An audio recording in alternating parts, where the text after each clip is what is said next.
নমস্কার, বর্তমান কথায় আপনাদের সকলকে স্বাগত। আপনাদের সঙ্গে রয়েছি আমি পিয়া। দেখুন আজকের বিশেষ রিপোর্ট। আপনি কি একজন বই প্রেমী, কিংবা আপনি কি বই পড়তে ভালোবাসেন কিন্তু আপনার পছন্দ মতো বই কোথা থেকে ক্রয় করবেন ভাবছেন? এখন আপনার এলাকায় মীরা পুস্তকালয়ে আপনি পেয়ে যাবেন সমস্ত ধরনের বই। যেমন এখানে পাবেন স্কুল কলেজের পাঠ্যপুস্তক, বিভিন্ন চাকরির পরীক্ষার বই, এছাড়া ধর্মগ্রন্থ, শিক্ষামূলক সামগ্রী, অফিস স্টেশনারি, ড্রয়িং সামগ্রী এবং খেলাধুলার সরঞ্জাম মীরা পুস্তকালয় থেকে ক্রয় করতে পারবেন। তাহলে আজই যোগাযোগ করুন আমাদের ঠিকানায়, সুকান্ত মোড়, কালিয়াগঞ্জ, উত্তর দিনাজপুর। যোগাযোগের জন্য নম্বর 8945933128। বলছি প্রভাতদা, মানে ভোট তো শেষ হয়েছে 26শে এপ্রিল। তো বেশ কিছুদিন হয়ে গেল, এখন সব রাজনৈতিক দলই ব্যস্ত হিসেব নিকেশ করতে শেষ হাসি কে হাসি। তো আপনি দীর্ঘদিন ধরে কংগ্রেস ধারণার সাথে যুক্ত এবং রাজনীতির সাথে যুক্ত হয়েছেন। বিভিন্ন সময় আমরা দেখেছি আপনার অনেক হিসাব নিকাশে অনেক সময় মিলে যেতে। তো এবার রায়গঞ্জ লোকসভা কেন্দ্রে আপনার হিসাব কি বলছে? দেখুন, আমরা প্রথম দিকে যখন ভোটের প্রথম দিকটায় আমরা একটু ইয়েতেই ছিলাম, চাপেই ছিলাম, কিন্তু ভোট যত এগিয়ে এসছে তখন আমরা আলোচনায় এসেছি এবং ভোটের একদম প্রাক মুহূর্তে আমরা একদম পুরো ফিগারে চলে এসেছিলাম বলতে এখন কি হয়েছে, জনগণ ভোট দিয়েছে, জনগণ বলতে পারবে, কিন্তু প্রার্থীর যে আমাদের ক্যারিশমা, সেটা আমাদের সংগঠনের ক্ষেত্রে অনেকটা পজিটিভ কাজ করেছে। প্লাস হচ্ছে গোটা ইন্ডিয়া জোট আর হচ্ছে এনডিএ জোটের প্রভাব আমাদের উত্তর দিনাজপুর মানে রায়গঞ্জ লোকসভা কেন্দ্রে পড়েছে। যে এবার ইন্ডিয়া জোট বা কংগ্রেস নেতৃত্বাধীন যে ইন্ডিয়া জোট অনেকটাই ভালো ফল করতে চলেছে, এই প্রভাবটাও পড়েছে। এবার বলছি, একটা সময় তো কালিয়াগঞ্জ বলেন বা দিনাজপুরের রায়গঞ্জ লোকসভা কেন্দ্র বলেন, প্রিয়রঞ্জন দাসবংশী শক্ত ঘাঁটি ছিল কংগ্রেসের। আর এরপরে মানে কালের বিবর্তনের পরে পরবর্তীতে এখানে তৃণমূল কংগ্রেস মানে রাজ করে। তারপরে সাংসদ হিসাবে এখানে যে বিগত দিনে সিপিএম কেও আমরা দেখেছিলাম, তারপরে সাংসদ হিসেবে বিজেপিরও ছিল।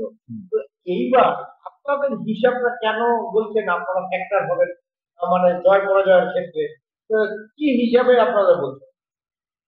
দেখুন, এটা তো অঙ্কের হিসাবগুলো তো এইভাবে প্রকাশ্যে বলা যায় না। তো অঙ্কের আমাদের হিসাবে হচ্ছে মানে আমরা বিরোধী যে দুটো দল আছে তাদের কাছে আমরা ফ্যাক্টর, কিন্তু আমরা মনে করি, বিশেষ করে আমি মনে করি, যে হয় আমরা জিতেই যাব আর না হয় হচ্ছে সেকেন্ড হবে, কিন্তু ফ্যাক্টর ম্যাটর নয়। আর অন্য দুটো দল রাস্তায় চলতে ফিরতে যে বোঝা যায় যে ভিক্টর যত ভোট কাটবে এ জিতবে ও হারবে, আমরা কিন্তু ওই পজিশনটাই মানে অ্যাডভান্স করে গেছি, মানে কাটিয়ে গেছি বা ওভারকাম করে গেছি। হয় জিতলে আমরা জিতেই যাব আর না হলে খুব বেশি মানে খারাপ হলে সেকেন্ড হবো, কিন্তু ফ্যাক্টরের জায়গায় থাকবো। আপনারা বলছেন আপনারা সেকেন্ড পজিশনে থাকবেন না, মানে আমি বলছি কথা বলছি আপনারা সেকেন্ড পজিশনে থাকবেন, হয় জিতবেন না হলে সেকেন্ড পজিশন। হ্যাঁ, তাহলে আপনারা যদি সেকেন্ড পজিশনে থাকেন তাহলে ফার্স্ট পজিশনে কে থাকবে? না, আমাদের সঙ্গে লড়াইটা কার হবে, তাই তো?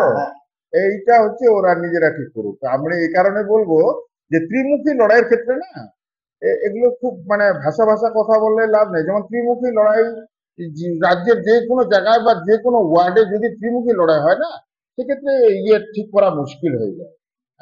মানে আগে ডিটেক্ট করা ঠিক মানে কঠিন হয়ে যায়। আপনাদের লড়াইটা মূলত কাদের সাথে, বিজেপির সাথে না তৃণমূল কংগ্রেস?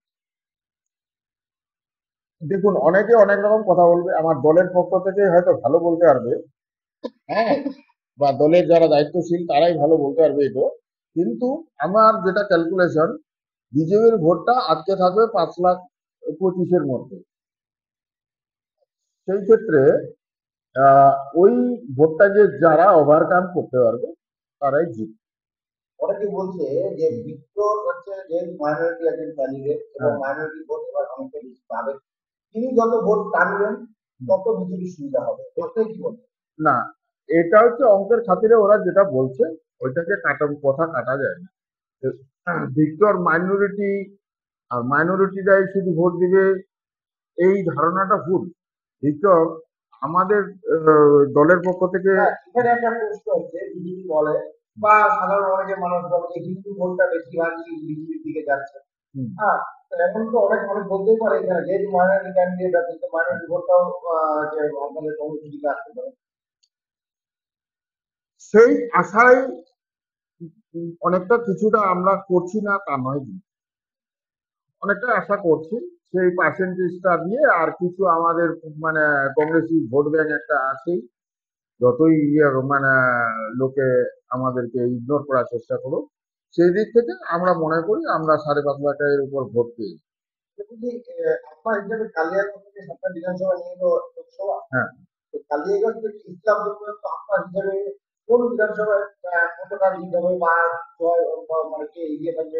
না আমাদের হচ্ছে কি, মানে আমি তো ওরকম গোটা এরিয়াটা ঘুরিনি। আমাদের ভিক্টর সাহেব উনি যেটা আমাকে মানে প্রচারের সময় ইঙ্গিত দিয়েছেন, মানে ওই দিক মানে ওই সাব ডিভিশন মানে ইসলামপুর সাব ডিভিশনটাই আমাদেরকে বাঁচাবে। এই সাব ডিভিশনে আমরা তুলনায় একটু মানে অল্প একটু পিছিয়ে থাকার সম্ভাবনা আছে। কালিয়াগঞ্জটা কি হবে? তো কালিয়াগঞ্জেও আমরা অনেকটাই পিছিয়ে থাকি, বেকার মানে বলে লাভ নেই। তো এই পরিস্থিতিটা হয়তো পরবর্তীতে পাল্টাবে না কি করবে, এইবার যে বিরাট কিছু আমরা ভোট পেয়েছি তা বলা যাবে না, তবে কেন কেন এরকম আপনারা একটা সময় এখানে এখান থেকে আমাদের সাংসদ ছিল, একটা সময় এখানে বেশিরভাগ পৌরসভায় কংগ্রেসের দখল ছিল, বিধায়ক কংগ্রেসের ছিল, হুম, তো আপনারা কেন পিছিয়ে যাচ্ছেন? পিছিয়ে যাওয়া শোনেন, এগুলো হচ্ছে কিছু এন্টি ইনকাম বেশি কাজ করে। দীর্ঘদিন ক্ষমতায় থাকার পরে তো লোকের চাহিদা শেষ হয়ে যায়, মানে সবাই রাজা হতে চায়। এটা হচ্ছে রাজনৈতিক আলোচনা। তারপর কিছু আলোচনা চলে আসলো বাস্তবমুখী, কিছু এই লক্ষ্মীর ভান্ডার পাওয়া, কিছু থানা পুলিশের কোর্ট কাছারির ক্ষমতা টমতা এগুলো মানে মানে প্রশাসনিক অ্যাডভান্টেজ পাওয়া। তারপর কেন্দ্রে এখন হচ্ছে বিজেপির জন্য বিজেপি মুখী হয়েছে কিছু। তারপরে রাজ্যে আলাদা দল ক্ষমতার জন্য এটা একসময় কাটিয়ে উঠবে, বুঝলেন তো। তারপরে একটা যে লক্ষ্মী ভান্ডার মানে হুম, তৃণমূল কংগ্রেস বলতে লক্ষ্মী ভান্ডার একটা ব্যাপক প্রভাব বিস্তার করেছে হুম, এবং আহ, গ্রাম বলেন শহরে বলেন মহিলারা হুম, লক্ষ্মী ভান্ডার উপর বেশ করেই তাদের ভোটটা দিয়েছে চুপচাপ হুম। একমত। শুনুন, এটা হচ্ছে যতটা ওরা পাওয়ার জন্য করেছে, তার থেকে ওরা হচ্ছে কিন্তু প্রচার করেছে, ওরা বিরোধী